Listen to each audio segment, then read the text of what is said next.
Hi everyone, it's me Anjali Verma, your chemistry educator and welcome to our channel. आज की इस video में हम लोग हमारा सेकंड चैप्टर स्टार्ट करने वाले हैं जो कि है is matter around us pure. तो सबसे पहले सिलेबस ओवरव्यू हम लोग देख लेते हैं कि एग्जैक्टली इस चैप्टर में हम लोगों को क्या क्या चीज़ें पढ़नी है। तो देखो यहाँ पर हम मैटर को ना फर्दर डिवाइड करेंगे। तो मैटर जो है मेनली दो चीज़ों में डिवाइड हो सकता है, ठीक है। सबसे पहला हमारे पास है प्योर सब्सटेंस, ठीक है। प्योर सब्सटेंस नाम से ही पता चल रहा है, यानी यहाँ पर कोई इम्प्योरिटी नहीं है, दिस इज प्योर, ठीक है। और दूसरा हमारे पास होता है इम्प्योर, जिसको हम मिक्सचर भी बोलते हैं। ये मिक्सचर्स को हम फर्दर दो कैटेगरीज में डिवाइड कर सकते हैं। क्या है वो दो कैटेगरीज? तो सबसे पहले होमोजेनस मिक्सचर और दूसरा होता है हेट्रोजेनस, ठीक है। फिर प्योर सब्सटेंस को भी हम फर्दर डिवाइड कर सकते हैं यहाँ पर एलिमेंट्स और कंपाउंड्स में। तो यहाँ पर सिलेबस ओवरव्यू में ये नाम आप लोगों को दिख रहे होंगे। We will be discussing about कि एलिमेंट्स क्या है, कंपाउंड्स क्या है, देन ये जो मिक्सचर्स हैं ये क्या है। दो टाइप के हैं हमारे पास, हेट्रोजेनस है एंड होमोजेनस है।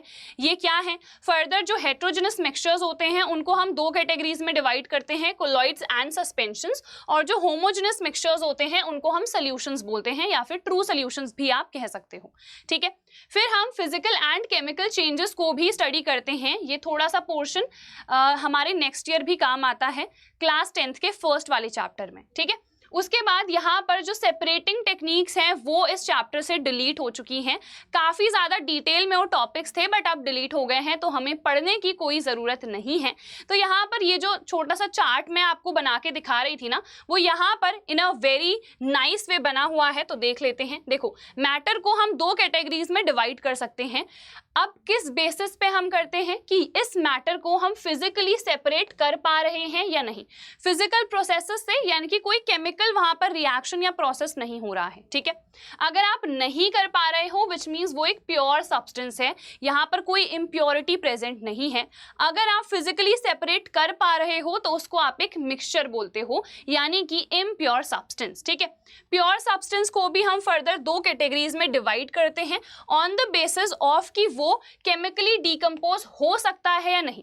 तो एक जो एलिमेंट होता है वो केमिकली डिकम्पोज नहीं हो सकता है। एग्जाम्पल, सोडियम एक एलिमेंट है, पोटेशियम एक एलिमेंट है, ठीक है।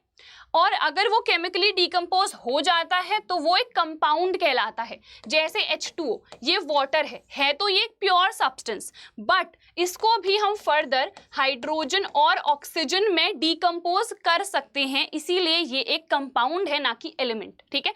तो एलिमेंट को हम इस तरीके से इंडिपेंडेंटली लिखते हैं और ये हमारे पास क्या होता है, एक कंपाउंड होता है, ठीक है। चलो, अब उसके बाद यहाँ पर आ जाते हैं। मिक्सचर्स को भी हम दो कैटेगरीज में डिवाइड करते हैं। हम ये देखते हैं कि जो कॉम्पोजिशन है वो यूनिफॉर्म है या नहीं।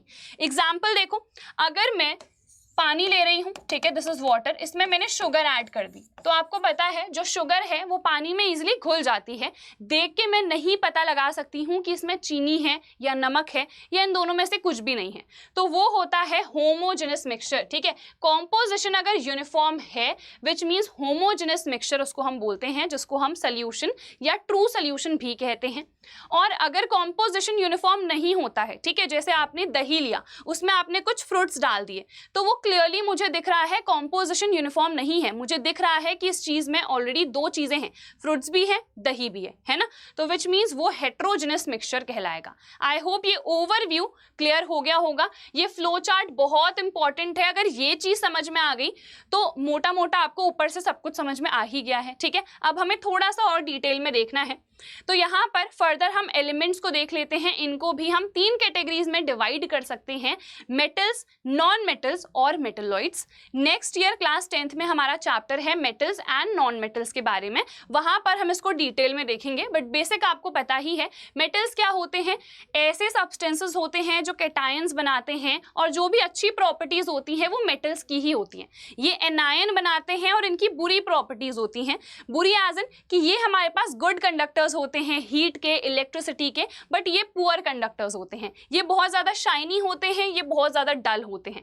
तो जो भी अच्छी प्रॉपर्टीज है मेटल्स की है, जो बुरी प्रॉपर्टीज हैं वो यहाँ पर नॉन मेटल्स की हैं, ठीक है। एग्जाम्पल देखो, आयरन है, सिल्वर है, सोडियम है, पोटेशियम है, ये सारे मेटल्स हैं। यहाँ पर कार्बन, ऑक्सीजन, सिलिकॉन, ये सब क्या हो जाते हैं हमारे पास, ये सब नॉन मेटल्स। एक्चुअली सिलिकॉन हमारे पास नॉन मेटल नहीं होता है, ठीक है। सिलिकॉन आता तो हमारा राइट हैंड साइड को है पीरियोडिक टेबल के, बट वो एक्चुअल में एक नॉन मेटल नहीं होता है, वो होता है एक मेटलॉइड। अब ये मेटलॉइड्स क्या होते हैं? मेटलॉइड्स हमारे पास ऐसे सब्सटेंसेस होते हैं, ऐसे एलिमेंट्स होते हैं जिनकी जो प्रॉपर्टीज होती हैं वो मिड में आती हैं। मतलब यहाँ पर ये अच्छे कंडक्टर्स थे, ये पुअर कंडक्टर्स थे, तो ये क्या हो जाते हैं, ये हो जाते हैं semi conductors, which means electricity conduct तो करते हैं बट बहुत बेहतर तरीके से नहीं करते हैं, यानी कि मेटल जितनी कंडक्टिविटी इनमें नहीं होती है, और ये बिल्कुल ही पुअर कंडक्टर भी नहीं है, इसीलिए सेमी कंडक्टर्स होते हैं, ठीक है। एंड इसके अलावा अगर हम डिस्कस करें ना, तो यहाँ पर बहुत और भी प्रॉपर्टीज होती हैं जो बिल्कुल मिड में होंगी मेटल्स और नॉन मेटल्स के। एग्जाम्पल यहाँ पर मैंने अभी आपको बताया ही, we have silicon, we also have boron, इसके अलावा भी we can have more elements as well. So I hope यार ये चीज तो क्लियर हो गई होगी। Let's move on. अब प्योर सब्सटेंसेस की डेफिनेशन मैंने बता दी थी, but we will discuss it in more detail. तो प्योर सब्सटेंस क्या होता है? ऐसा सब्सटेंस है जो कि सिर्फ एक तरीके के पार्टिकल से ही मिलके बना है। एग्जाम्पल तो हमने अभी बहुत सारे देख ही लिए थे, वी हैव गोल्ड, एल्यूमिनियम, जितने भी एलिमेंट्स हैं ऑब्वियसली वो प्योर सब्सटेंसेस की कैटेगरीज में ही आ रहे हैं, है ना। फिर वाटर है, तो वाटर अगर पानी है तो पानी में H2O के ही पार्टिकल्स होंगे, इसके अलावा किसी के पार्टिकल्स नहीं आ सकते हैं। फिर ऑक्सीजन है, कार्बन डाइऑक्साइड है, एटसेट्रा एटसेट्रा, ठीक है। यहाँ पर कोई भी अनवांटेड इम्प्योरिटी नहीं होगी because these are the pure substances, ठीक है। तो ये चीज क्लियर है, ये डेफिनेशन काफी इंपॉर्टेंट है। प्योर सब्सटेंसेस ऐसे सब्सटेंसेस हैं that are made up of only one kind of particle, ठीक है। चलिए आगे बढ़ जाते हैं। तो ये होमोजेनस है नेचर में, ऑब्वियसली क्योंकि यहाँ पर तो पूरी यूनिफॉर्मिटी होगी ही होगी, तो ये होमोजेनस है, ठीक है। यहाँ पर डेफिनेट सेट ऑफ प्रॉपर्टीज होती हैं। जैसे पानी की अगर मैं बात करूं तो पानी का सोर्स आप कहीं से भी रख लो, चाहे गटर का पानी क्यों ना ले रहे हो या फिर अच्छे तालाब से, जो प्रॉपर्टीज होती हैं that will remain the same, ठीक है। तो ये हमारे पास इसीलिए लिखा हुआ है, they have definite set of properties no matter what the source is, ठीक है। They can not be separated into other kinds of matter by physical processes. जैसे पानी को हम हाइड्रोजन और ऑक्सीजन में तोड़ सकते हैं, डिकम्पोज कर सकते हैं, बट उसके लिए मुझे केमिकल प्रोसेस करना पड़ेगा, फिजिकल प्रोसेस से हम सेपरेट नहीं कर सकते, ठीक है। चलिए नेक्स्ट क्या है हमारे पास, दे हैव फिक्स्ड कॉम्पोजिशन। जैसे अगर पानी है H2O, तो यहाँ पर हाइड्रोजन और ऑक्सीजन का रेशियो कितना होता है, 2:1 बाय वॉल्यूम, ठीक है, और 1:8 बाय मास। ये रेशियो हमने कैसे निकाला इसके बारे में डिटेल में अपकमिंग वीडियोस में मैं बताऊंगी आपको, बट अभी के लिए ये समझ लो कि H2O पानी में हाइड्रोजन और ऑक्सीजन का रेशियो 2:1 बाय वॉल्यूम होता है और बाय मास 1:8 होता है। तो ये जो प्रपोर्शन है ये फिक्स्ड है, ये जो कॉम्पोजिशन है ये फिक्स्ड है। अगर मैं H2O2 लिख दूं जैसे ये, तो यहाँ पर ऑक्सीजन के 2 एटम्स हो गए हैं, तो ये फिर पानी नहीं रहेगा, ठीक है। तो फिक्स्ड कॉम्पोजिशन रहेगा, फिक्स्ड डेफिनेट रेशियो भी इनका रहेगा, ठीक है। Boiling and melting points of the substances are constant, ठीक है। पानी कहीं से भी आप ले रहे हो, उसका जो मेल्टिंग पॉइंट है, जो बॉइलिंग पॉइंट है, that will remain the same, ठीक है। In a chemical reaction, a pure substance often takes part to produce predictable results. मतलब कोई भी अगर केमिकल रिएक्शन हो रही है, जैसे हाइड्रोजन की रिएक्शन हो रही है ऑक्सीजन के साथ, तो मुझे पता है कि जो भी नया सब्सटेंस बनेगा उसमें हाइड्रोजन और ऑक्सीजन होगा ही, और यहाँ पर जैसे रिएक्शन हुई तो मुझे पता है H2O पानी बनना चाहिए।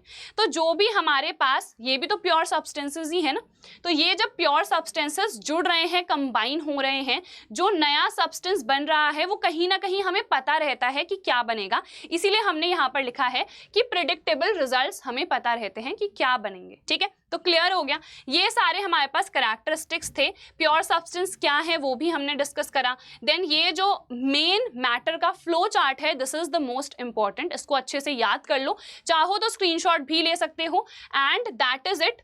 ये एक बार जो सिलेबस है उसका भी स्क्रीनशॉट आप लोग ले लेना, ठीक है। तो इस चैप्टर का जो इंट्रोडक्शन है वो हमने अच्छे से देख लिया है। आगे आने वाली वीडियोस में जो भी टॉपिक्स हैं सब कुछ मैं एक्सप्लेन करूंगी, so do not worry. Till then यार, अगर आज की ये वीडियो आप लोगों को पसंद आई है सो डेफिनेटली लाइक कर देना, शेयर कर दो अपने दोस्तों के साथ, and definitely subscribe to our channel. हम मिलेंगे हमारी नेक्स्ट वीडियो में, तब तक अपना ख्याल रखना and all the very best.